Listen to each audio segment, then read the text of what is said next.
Hello दोस्तों, मैं आप लोगों के बीच एक और कहानी लेकर उपस्थित हुआ हूँ। यह कहानी एक डायन की है, काली डायन इस कहानी का नाम है।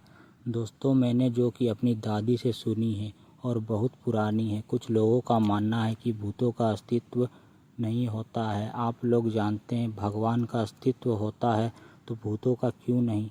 सभी ने रामायण और महाभारत जैसे ग्रंथों में पढ़ा या किसी से सुना होगा कि भगवान इस धरती पर थे तब भी भूत पिशाच हुआ करते थे।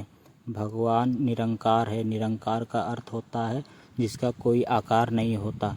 जो लोग जिस रूप में भगवान को पूजते हैं, भगवान उसी रूप में उसे दिखाई देते हैं। तो प्रेम से बोलिए भक्त और भगवान की जय। और समय व्यर्थ न करते हुए मैं आपको अपनी कहानी की ओर ले चलता हूँ।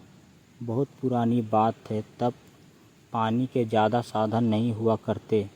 लोग कुएं तालाब से पानी पिया करते थे। और यह कहानी भी एक तालाब की है जो कि उस काली डायन के जादू से अमृत से जहर बन गया था। यह डायन कैसे बनी, कैसे इस तालाब का पानी विष बन गया, मैं यह कहानी आपको बताता हूँ।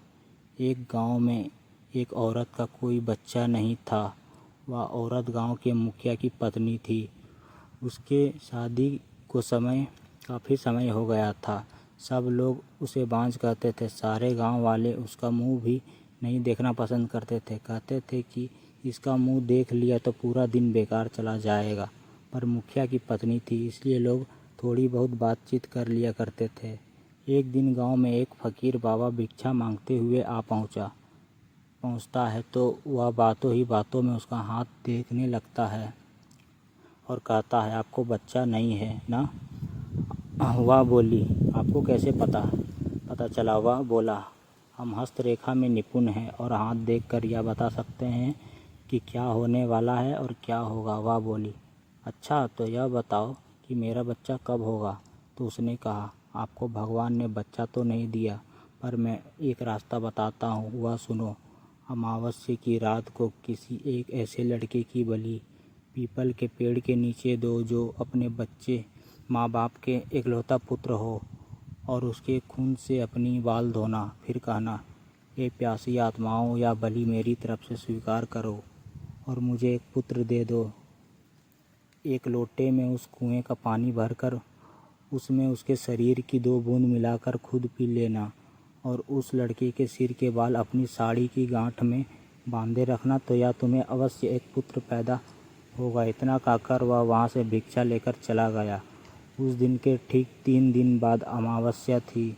उस औरत ने वही किया जो उस बाबा ने बताया था। उसने अपने देवरानी के लड़के की बलि दे दी और खून की 2 बूंदें पानी में मिलाकर खुद पी लिया और उस सिर से कुछ बाल को काटकर अपनी गांठ में बांध लिया और बिना पीछे मुड़े अपने घर आ गई। सुबह गांव वालों को पता चला कि मुखिया के भाई के बेटे की किसी ने मार के वहाँ फेंक रखा है। जब यह बात मुखिया और उसके भाई ने सुनी तो वह नंगे पैर दौड़ पड़े। धीरे धीरे सारा गांव इकट्ठा हो गया। उस लड़के की माँ का रो रो कर बुरा हाल हो गया था।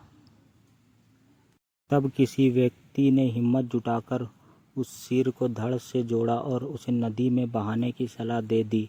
वैसे ही किया। लोगों ने उस लाश को पानी में बहा दिया। सब लोग यही कह रहे थे, किसने किया, यह सब कैसे हुआ। सब लोगों के लिए यह घटना चिंता का विषय बन गई थी। जब मुखिया घर पहुंचा तो क्या देखता है कि उसकी पत्नी तो पकवान बना रही थी। वह बड़ी खुश नज़र आ रही थी। मुखिया ने क्रोध में कहा, क्या तुम्हें इस बात का बिल्कुल भी दुख नहीं है कि हमारे भाई का बेटा मर गया है। वह पहले ऐसी नज़रों से देखी जैसे कि उसे मार ही डालेगी। फिर कहने लगी, लड़का उसका मरा है, मेरा नहीं, मैं क्यों शोक मनाऊं। और हंसने लगी और कहने लगी, तुम पागल हो, तुम्हें तो खुश होना चाहिए कि अब तुम्हारे भी एक पुत्र आने वाला है, और यह जानकर और भी खुशी होगी कि वह इस जायदाद का अकेला वारिस होगा। हा हा हा हा हा। वह फिर ऐसे हंसी। यह देखकर मुखिया से रहा नहीं गया और उसने जान से मारने के लिए तलवार उठाने चला गया। वह अंदर तलवार ढूंढ रहा था पर तलवार नहीं मिली। जब वह पत्नी के बेड के पास पहुंचा तो क्या देखता है कि सारे कपड़े खून से लथपथ है और तलवार भी वहीं पड़ी है और उस पर खून लगा है। वह यह सब देखते ही समझ गया कि यह सब इसने पुत्र प्राप्ति के लिए बलि दी है। उसने इसे मारने का विचार बनाया कि अभी मैं इसको मार दूंगा तो सब लोग मुझे गलत समझेंगे, और वह वहाँ से चला गया। उस दिन से गांव में ऐसी ऐसी घटना होने लगी। किसी की भैंस मर गई, किसी ने उसे मार डाला और उसके शरीर के अंग इधर उधर फैले पड़े जैसे कि किसी ने उसे नोच नोच कर खाया हो। तो किसी दिन किसी का कुत्ता, किसी का बछड़ा, तो किसी की बकरी मर गई और उसी तरीके से वह मर रही थी जिस तरीके भैंस को किसी ने मारा था। ऐसी घटना से सारा गांव परेशान था। किसी को यह समझ में नहीं आ रहा था कि आखिर हो क्या रहा है। एक दिन की बात है, मुखिया रात को अपने गेट के पास सोया हुआ था। आधी रात के समय उसे गेट खुलने की आवाज़ आई। वह जाग गया। उसने देखा कि एक औरत बाल बिखेरे हुए आधी रात को बाहर चली जा रही है। देखने में तो ऐसा लग रहा था कि जैसे उसको कोई खींच कर ले जा रहा हो।